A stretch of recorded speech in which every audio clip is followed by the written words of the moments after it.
Exclusivo. A história não contada de Sandra Regina Ruiz Gomes, conhecida em todo o país como Sandrão. Condenada a 27 anos de prisão pela participação no sequestro de um adolescente de 14 anos que terminou em morte. Os segredos da ex-namorada de Suzane von Richthofen e Elise Matsunaga. O que é verdade, o que é ficção nessa história? Os bastidores do presídio dos famosos. É agora na grande reportagem. Sandrão e o dia do ajuste de contas. Queriam fazer com que eu me tornasse o maior vilão de todos. Eu tava ali tentando sobreviver. Se eu já andei com arma lá dentro, andei. Eu precisava me defender. Era matar ou morrer. No local marcado para o encontro, passos que se mostram firmes. Cabelos curtos, roupas despojadas. 114 quilos distribuídos em 1,74 m de altura. Personalidade forte. Eu nunca baixei minha cabeça nem dentro da comunidade, da favela onde eu cresci, e muito menos dentro do presídio. Porque se você abaixa a cabeça, todo mundo vai vir em cima de você. Sua chegada é impactante. Não há como negar. Finalmente, aqui está você. Sim. Não demonstra medo ao se apresentar. Nome completo? Sandra Regina Ruiz Gomes. Conhecido como? Sandrão. Idade? 42 anos. A dualidade faz parte de sua vida. A Sandra, ou o Sandrão que está diante de mim, se acostumou a ser chamado ora por ela, ora por ele. E não parece se importar com isso. Isso te causa contradições, problemas, essa dicotomia? Não, hoje não. Hoje eu sei perfeitamente quem eu sou. Se puder escolher, hoje prefere ser chamado simplesmente de Sam. A verdade se aproxima. Sabe que se tornou uma das figuras mais enigmáticas dos bastidores do crime no país. O que te fez aceitar a dar essa entrevista? A relatar a real versão, né? É a primeira vez que você vai falar quem de fato você é? Sim, é a primeira vez. E o que significa isso para você? É como tirar uma angústia de dentro de mim. Condenação? 27 anos. Crime? Extorsão mediante sequestro. Pegou o garoto na escola e levou pra prainha. E lá foi feita a execução. No momento que você está fazendo uma ligação, pedindo dinheiro, o Thaleson já estava morto? Então que eu saiba. Mas você podia ter salvo o Thaleson? Não tinha como, porque quando eu voltei pra lá ele já estava morto. Perfil marcante dentro do presídio de Tremembé. E relacionamentos que ganharam grande repercussão. Namoradas famosas em Tremembé? Suzane von Richthofen e Elise Matsunaga. Você chegou a ser apaixonado pela Suzane? Sim. Você dominava a Suzane? Não. Controlava a Suzane? Não. Você, em algum momento, se sentiu usado pela Suzane? Hoje em dia, com tudo que está acontecendo, em algum momento, sim. Elise Matsunaga foi uma grande paixão para você? Chegou a pisar ali nesse ponto de eu me apaixonar, sim, por ela. Arrependimentos? Muitos. Sim. Chegou a hora de um ajuste de contas com seu passado e com seu presente. Qual era o tamanho do seu poder no Tremembé?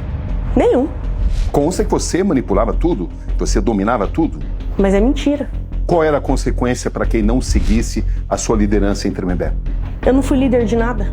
E por que você é visto como um grande líder sempre? Porque fizeram uma ficção baseada na minha vida real. O que é e o que não é. A distância entre a lenda e a realidade. Se eu tivesse no local como descrevem que eu estava, o garoto não tinha morrido. Exatamente esse é o ponto principal. A descrição é que você estava no local. Mas eu não estava. O que fez e o que deixou de fazer? Falam que eu atirei no garoto. Falam que eu mandei matar, que eu estava presente, que eu dei a arma na mão do menor. Falam que eu segurei o garoto, que eu levei um tiro. Ah, é ficção. Falar, é uma ficção. Não, não é ficção. Honestamente, isso não é verdade? Não, eu não tenho marca nenhuma. Nunca levei um tiro. Lá fala que eu levei um tiro. Nunca levei um tiro, nunca levei uma facada. Quem é Sandrão de fato? Qual a distância entre a Sandra e o Sandrão? Ah, vai longe. Porque a Sandra sempre foi uma pessoa que foi família, sempre buscou estar perto das pessoas que realmente me amam, que eu tenho um respeito, tenho admiração. E o Sandrão é uma questão que foi criado dentro da unidade prisional. Uma infância difícil, onde o preconceito e a proximidade com o crime moldaram uma personalidade. Que tipo de infância você teve, Sandrão? Eu fui uma criança que eu gostava muito de jogar futebol. Eu, com 8 anos, eu já sabia que eu queria ser menino. Mas era difícil, na minha época, essa situação de você querer ser uma coisa e você não poder. E ali eu sempre era muito hostilizado. Eu apanhei muito e aí eu aprendi a bater. Você viveu um período de conflito com isso? Vivi.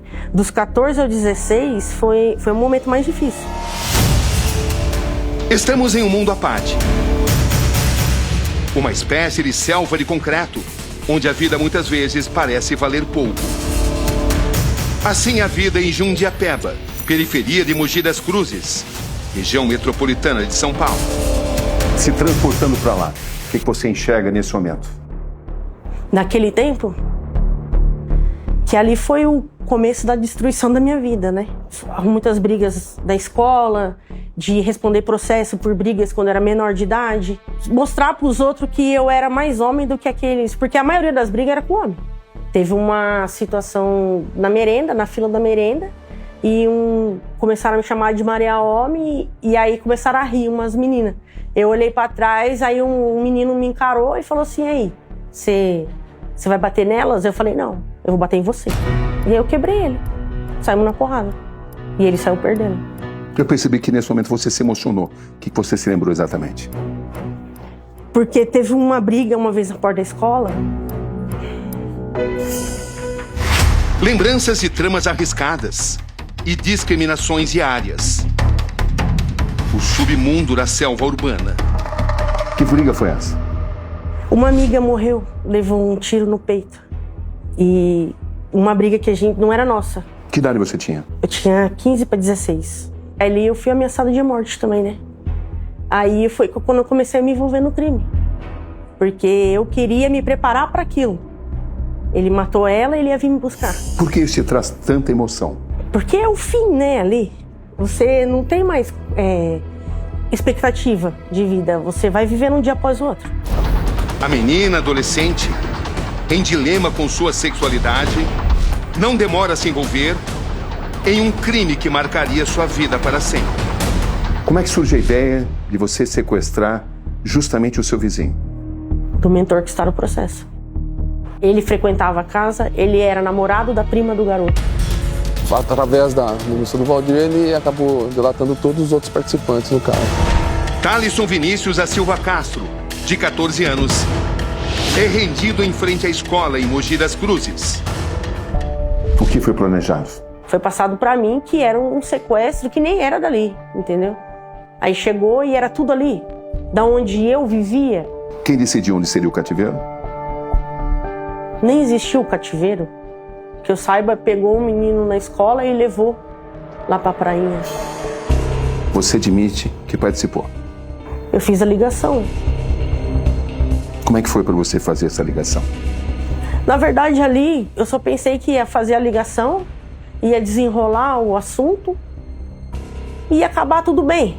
Quando você ligou, você conversou com quem? Era uma mulher. Era a mãe? Não sei. Eu não conhecia, então não sei a voz. Pedi uma quantia na época, acho que uma quantia alta, de 40 mil reais na época. Eu falei, nossa, nem vendei na minha casa, acho que eu nem consigo e nem tem como pagar. Se transporte a esse momento e me descreva com exatidão O que você falou? Se não pagar o resgate, eles vão matar o seu filho. Eu desliguei novamente. Qual foi o peso de falar isso? Doeu ali. Tipo, aí sentiu. Tipo. Olha o que eu me meti. Ali foi. Olha onde eu me enfiei. Eu não precisava daquilo. Não precisava me meter numa história dessa. Mas você não desistiu? Eu não tinha o que fazer. Eu já estava ali. Quais foram as respostas das suas ligações? De que não temos dinheiro. Devolva o meu filho. A família acabou pagando R$3.000. Mas você chegou a receber uma certa quantia? Eu não recebi nada. Você não recebeu R$3.000? Não, eu não recebi nada. É o que consta. Não, consta que receberam, mas não que fui eu.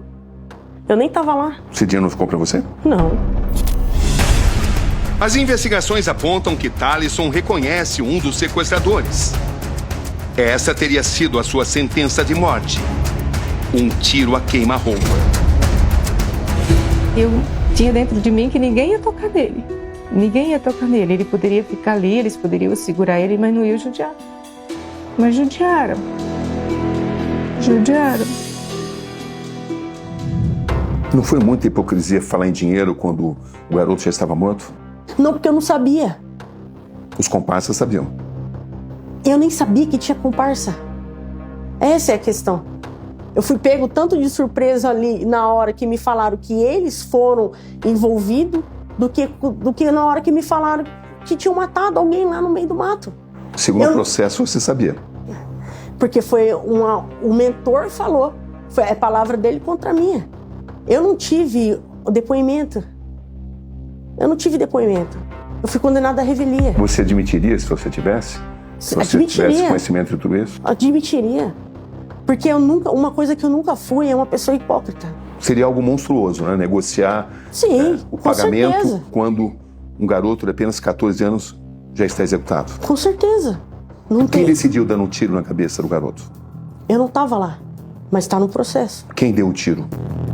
Está no processo. Pelo que você tem conhecimento, quem deu o tiro? O menor. Com a sua aprovação? Não, eu não sabia nem que ele estava envolvido. Com a sua ordem? Não, nenhum momento. Sandrão é presa um mês depois do crime. Como é que você se recorda do Thalisson? Eu não tinha vínculo nenhum. Eu não conhecia. Moro no mesmo local, moro. São 5 ou 6 quadras. Você era amiga da mãe do Thalisson? Não. O que consta é que você cuidava do cativeiro e num outro momento você conversava justamente com a mãe do Thalisson, a quem você consolava. Não, é mentira. Eu fui chamado para fazer uma ligação. Para me fazer a ligação, porque daí eu falei que eu não fazia esse tipo de coisas. O que estava acordado entre vocês? Eu me livrar do problema que eu tinha me metido. A pessoa ia me deixar em paz. O problema que você tinha se metido, qual era? Com o maior assassino de Mogi das Cruzes. Ele matava todo mundo. Ele estava matando todo mundo. E eu virei um alvo. Eu virei um alvo.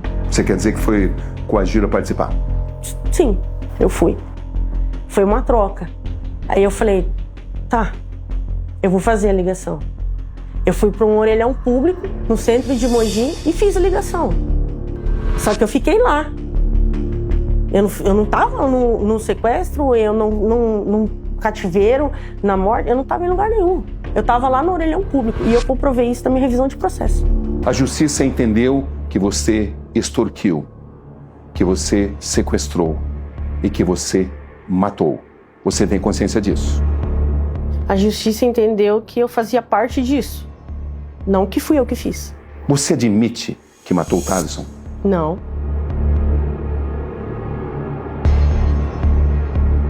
Eu não matei ele. Você cometeu um crime, você admite isso? Sim, eu fiz a ligação. Eu participei de algo. Eu participei de um crime. Mas você mantém que não deu ordem para o assassinato não. de Thalisson de apenas 14 anos? Não. Não dei. Não foi você que deu o tiro? Não foi eu. Nem mandou atirar? Não, e nem estava lá. Mas essa é a imagem que ficou? Essa é a imagem que fizeram. Qual o tamanho da sua culpa? É imensurável. Uma mãe perdeu um filho. É imensurável. Eu perdi minha mãe. Eu sei que não tem o que faz voltar. O que você diria à família do Thaleson? É difícil, né, o que dizer. Não sei se eles queriam ouvir alguma coisa de mim. Mas a única coisa que me vem é... Me desculpa por ter participado de algo que deu uma dor tão terrível a vocês e ter tirado a vida do filho de vocês. Só isso. Estamos no presídio de Tremembé, interior de São Paulo. Célebre por abrigar presos e presas de notoriedade, que não sobreviveriam em presídios comuns, sem a segurança que esses muros altos proporcionam. Como era Tremembé? Polícia, guarita, andando em cima. Ali era o fim. Havia celas queimadas, pessoas que se mataram ali dentro. Você ficou 12 anos preso, dos quais 9 em Tremembé. 9 em Tremembé. Tremembé marcou a sua vida? Tremembé fez eu virar gente. Como assim? Porque Tremembé é totalmente disciplinado. Você tem regras e você tem que cumprir. Quem está em Tremembé não quer sair de Tremembé. Lá você trabalha, lá você estuda, lá você se alimenta, você vive em paz, você pode dormir, ninguém vai te matar ali da noite. Qual foi o fundo do poço em Tremembé? Quando minha mãe morreu. Quando minha mãe faleceu. Aí acabou. Porque ela lutava por mim, né? Você sente que você traiu a confiança dela? Eu sinto que eu acabei com ela. São muitas as histórias. Quem você conheceu em Tremembé? Suzane, Elise, Jatobá, são as mais famosas. A presa que teve intensa relação com Suzane Richthofen. A jovem que um dia arquitetou o assassinato de seus próprios pais. O que te atraiu em Suzane Richthofen? A beleza. E como essa relação cresceu? A gente jogava xadrez sempre junto, por regalia, por bom comportamento, aí a gente podia escutar a música, e nisso a gente foi se aproximando. Você se apaixonou por ela? Sim. Ela se apaixonou por você? Sim, eu acredito. Eu acho que uma máscara não dura 24 horas por dia, né? Então eu acredito que sim. Um relacionamento intenso? Intenso. Você se recorda do primeiro beijo? Sim. A gente tava num trabalho e no momento de eu arrumando os equipamentos, né? Só tava a gente e aí rolou. A gente se olhou e se beijou. Mas era um risco? Era um risco. Com certeza. Pessoa, daí ia sair na mídia. A Suzane von Richthofen foi pega com um sapatão e foi pro castigo. Era um risco grande. Ela não queria que as pessoas soubessem? Ela não queria, de forma alguma. E como é que você a convenceu? Isso depois de muitos anos. E você foi punida internamente? Não. Ela foi punida? Não, porque quando ela expôs, quando ela decidiu que queria ficar comigo mesmo, já era autorizado. O que significa essa imagem para você? Eu lembro dela da época, que foi um momento que a gente viveu uma história. E pra mim foi bom. E pra ela? Eu acredito que tenha sido. Ninguém sorri assim à toa. Se em algum momento teve alguma manipulação, como dizem, eu não vejo. Mas se foi, beleza, tranquilo. O tempo que eu tive com ela, eu fui feliz. E quando essa relação passou a ser aberta dentro da prisão? Acredito que foi 2014. Durante os dias de nosso contato, Sandrão revela outros detalhes dos bastidores em Tremembé, como, por exemplo, a existência ou não da chamada gaiola do amor. Quando eles falam isso, né, gaiola do amor, isso não existe. Você assina um documento lá como você tem um relacionamento com alguém, então tudo que é como se você fosse responsável por aquela pessoa. E aquela pessoa é responsável por você. Aí você se muda para essa cela e cada um tem sua cama. Você não pode ficar, 24 horas ali fazendo as coisas explícitas na frente das pessoas. Isso não existe, não é assim que funciona. Tem tudo uma regra. Depois que apagar a luz, vocês podem fechar o keto, que é um pano que coloca, que é um lençol. E aí vocês dormem junto. Vocês tinham planos de ter uma vida juntas? Tivemos. O que vocês planejaram? Quando sair, eu ia trazer ela para Mogi, que a gente ia começar do zero, ia montar uma oficina para ela, e eu consertava a máquina, então eu ia conseguir um emprego em algum outro lugar. Os contornos de uma personalidade complexa, que sempre vai passar por sua liderança e seus romances intramuros. Você tem consciência que até hoje o país tenta entender a mente de Suzane? Sim, eu entendo. Eu também não entendo a mente. Não dá para entender. Você se perguntava isso? Perguntava. Você tentava entender a mente dela? Eu tentava entender ela um pouco. Se eu ficasse focado nisso, eu ia ficar paranoico. Você não tinha o que fazer. E o que você conseguiu identificar? Como funciona a mente da Suzane?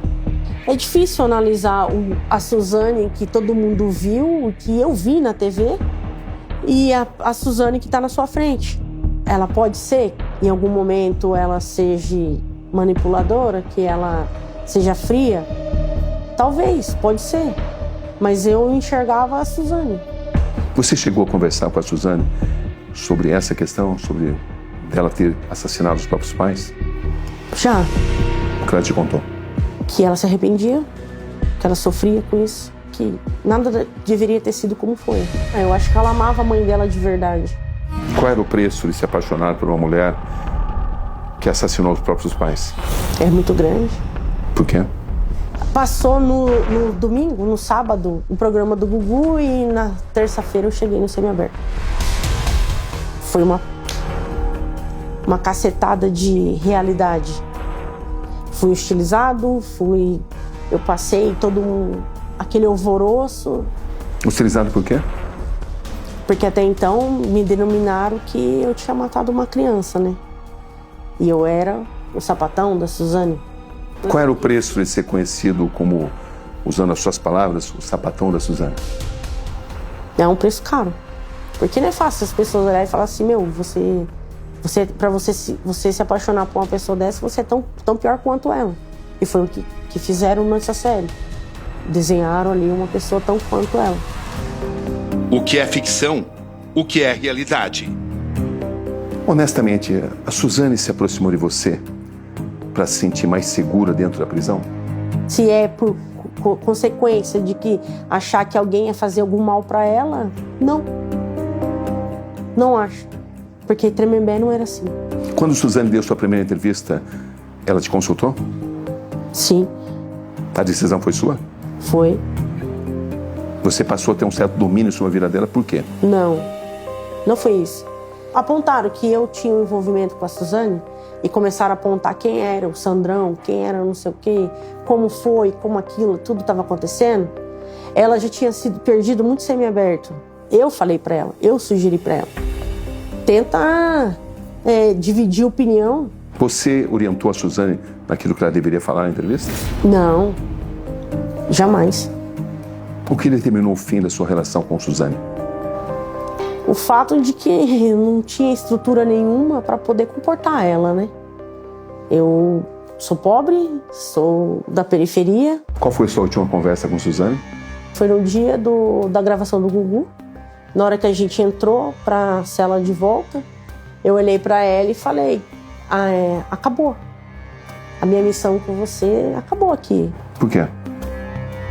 Porque eu sentia que eu tinha que fazer algo por ela. E eu tinha feito, eu tinha posto a minha cara para todo mundo ver e ver que ela tinha algum sentimento por alguém, que não era só a psicopata como todo mundo fala, entendeu? Como é que ela convivia com a reputação, com a classificação de ser uma psicopata? Ela não gostava, Ela não aceitava aquilo. Você e a Suzane brigaram por causa de 3 máquinas de costura? Nunca. A gente ganhou junto uma máquina reta, um overlock e uma de corte de tecido. E aí quando eu saí, eu peguei, levei para onde eu estou morando. E aí ela já estava noiva. Eu falei para ele, eu tô com essa máquina aqui e eu preciso que ela venha tirar.